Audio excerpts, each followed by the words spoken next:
There is no Stage 6. Stage 6 is communist propaganda. It has been declared an unstage. It never existed. Okay? And I'm not just saying that because my hard drive fucked up and ate the video, which doesn't exist. I mean, if it did exist, my hard drive would have eaten the video. But it doesn't. Without the storyline to the non-existent Stage 6, you're not actually missing anything. It's nothing major.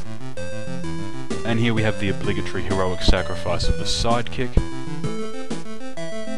And it must be a really shitty job to be the video game's sidekick.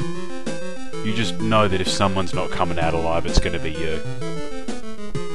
And there will be no thanks whatsoever.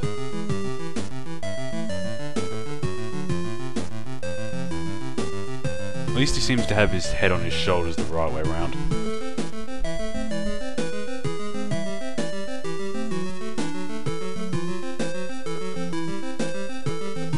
I'd be more worried personally about Ryu saving the girl and deciding to fuck the world at this point. He looks like that sort.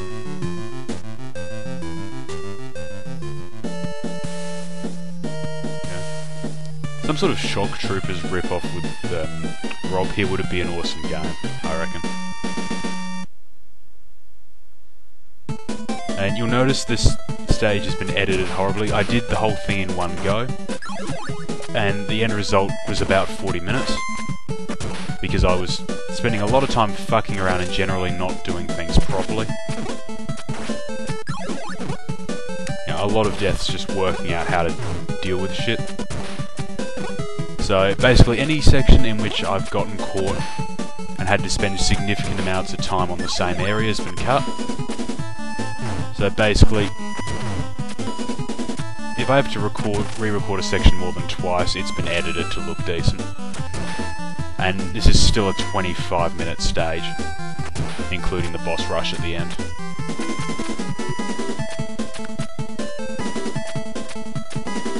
So yeah. That right there is about the limit of stuff I'm prepared to deal with. Any more than that has been excised from history. Repeatedly. Like Stage 6, it no longer exists. If Stage 6 existed. Which it doesn't, and everyone who knows what's good for them will back me up on this. You can see right there what I mean about not getting damaged when you're on the wall. Oh, sorry, you do get damage, you don't get knocked around. Those fucking birds just do not learn. And the Venus flytraps are getting very, very angry. I'll apologise in advance for the lack of amusement on the commentary, because I got 25 minutes to cover here and only the vaguest idea of what the hell I'm doing. And yeah, you can see that this game towards the end becomes very much about rote memorisation of enemy patterns. And you can see right there I fucked up and grabbed a power-up I didn't want. While the Venus Hydra here tries to kill me again. And you know, having all those enemies is just bullshit, especially when the bastards respawn infinitely.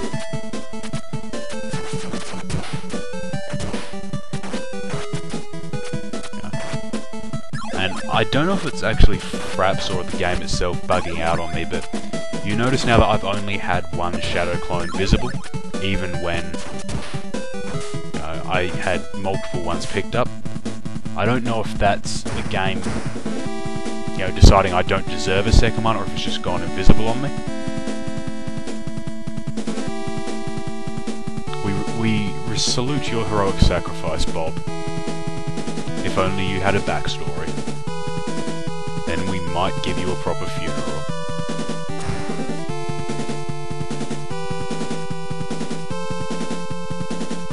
I don't know why we really needed a 5-second scene of him just running. Really.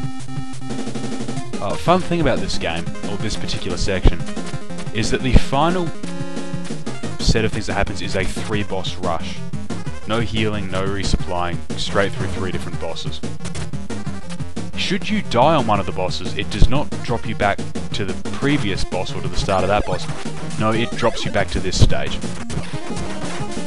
So not only do you need to make it through this stage without dying, as you'll see me do right, not do right there, you need to make it through 3 bosses without a heal, without fucking up enough to die once, or you get to do all of them over again, assuming you can make it back up to them.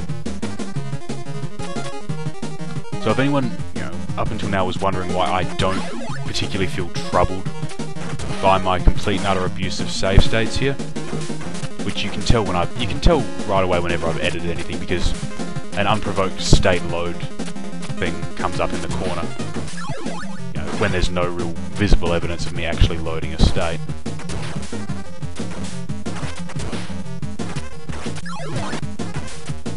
So yeah. For stage 7,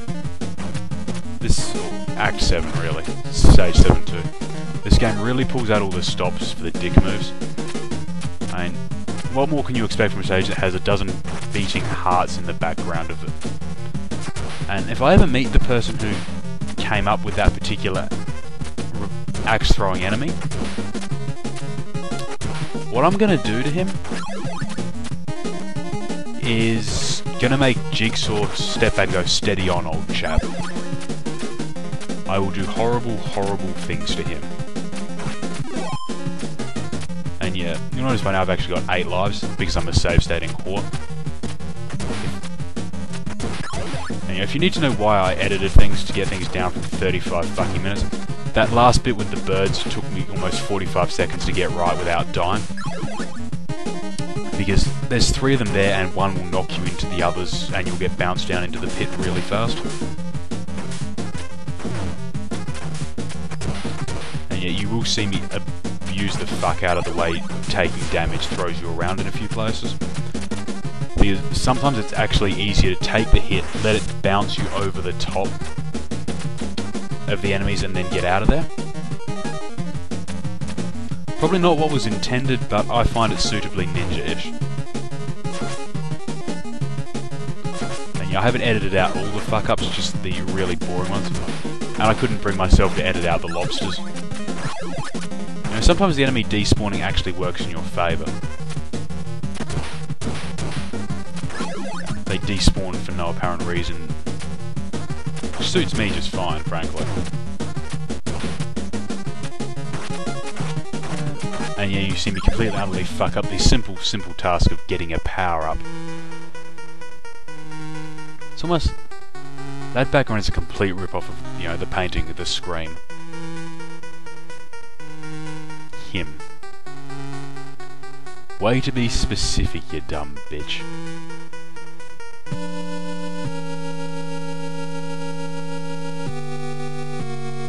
Oh, come on. As if you couldn't recognise the voice. And, the giant spider-like purple robes. And the light is finally dawning in Ryu's thick skull. Christ. You're in a video game, Ryu. When you kill the big bad of the game before the final stage, it is usually a signal that your real enemy is the big bad of the previous game. For somebody who can be remarkably genre-aware, you're a fucking idiot, Ryu. Spirit released. Yeah, huh. Why don't I buy that?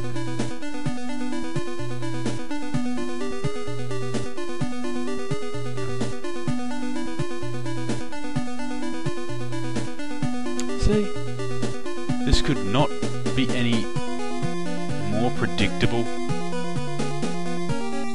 if... fuck it, this could not be more cliche-raised if we gave the script a U-Bowl and had him rewrite it.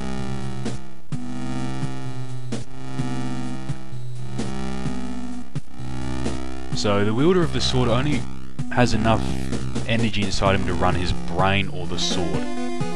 The writers of this game are really not helping themselves when it comes to my theory that this entire series is just a convoluted metaphor for the bisexual protagonists clash between the ultimately nurturing heterosexual relationship he has but feels trapped by, and the daring but short-lived homosexual attractions he experiences with other equally manly men.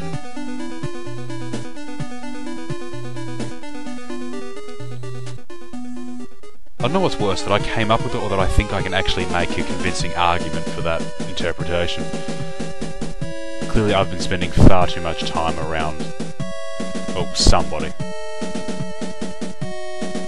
Finally Ryu's starting to man up a bit. Yeah, well, he would know about being the last of the clan. It's his fucking fault, isn't it?